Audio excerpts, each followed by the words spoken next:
வணக்கம் உறவுகளே, இன்றைய தினம் வீர மருதிருவரின் வரலாறை பற்றி தான் காண இருக்கின்றோம்.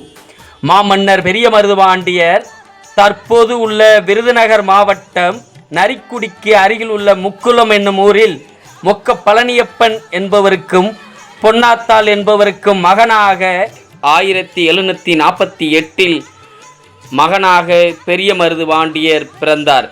5 ஆண்டுகள் கழித்து 1753 சிறிய மருதுபாண்டியர் பிறந்தார். பெரிய மருதுபாண்டியர் வெள்ளை நிறத்துடன் இருந்ததால் வெள்ளை மருதுபாண்டியர் என்ற பெயரும் உண்டு. பெரிய மருதுவை விட உயரத்தில் சிறியவராக இருந்ததால் இளைய மருது சின்ன மருதுபாண்டியர் என்ற பெயரும் உண்டு. மொக்க பழனியப்பர் சிறந்த பக்திமானாகவும் வீரராகவும் திகழ்ந்தார். இவர் சேதுபதி நாட்டின் தளபதியாக இருந்தார். சிறுவர்களான பெரிய மருதுவும் சின்ன மருதுவும் எதற்கும் அடங்காதவர்களாகவும் விளையாட்டில் விருப்பமுள்ளவர்களாகவும் இருந்தனர்.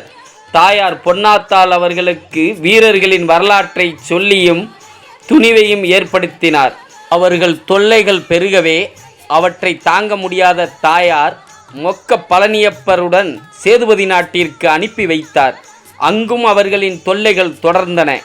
இரவு வேளையில் கோட்டை கதவுகளை மூடி அவற்றுக்கு அணைவாக 5 அல்லது 6 பேர்கள் சேர்ந்து ஒரு பீரங்கியை குறுக்காக தள்ளி வைப்பது வழக்கம்.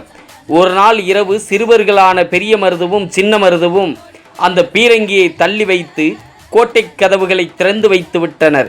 யார் இதை செய்தது என்று அறியாத காவலர்கள் மறுநாள் இரவு கதவுகளை அடைத்துவிட்டு மறைந்திருந்து காத்து கிடந்தனர். நடு இரவில் மருது சகோதரர்கள் அந்த பீரங்கியை தள்ளி கதவுகளை திறந்தனர். மறைந்திருந்த காவலர்கள் அவர்களை பிடித்த பொழுது அவர்கள் தளபதி மொக்க பழனியப்பனின் மைந்தர்கள் என்றறிந்து செய்வதறியாது திகைத்தனர். மொக்க பழனியப்பர் வெளியூர் சென்றிருந்ததால் காவலர்கள் அரசரின் கவனத்திற்கு அந்த நிகழ்ச்சியை கொண்டு சென்றனர். பயந்தனர். எனினும் சேதுபதி அரசர் சிறுவர்களின் பலத்தையும் புத்திசாலித்தனத்தையும் அஞ்சாமையும் கண்டு வியந்தார். மொக்க பழனியப்பர் ஊருக்கு திரும்பிய பொழுது அந்த செய்தி கேட்டு என்ன செய்வதென்று திகைத்திருந்தார். அரசர் அழைக்கவே தளபதி அவரை சந்தித்தார்.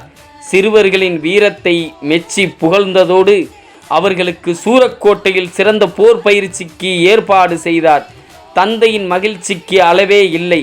பயிற்சிக்கு பின் அவர்களை அரண்மனை காவல் பணியில் அரசர் அமர்த்தினார்.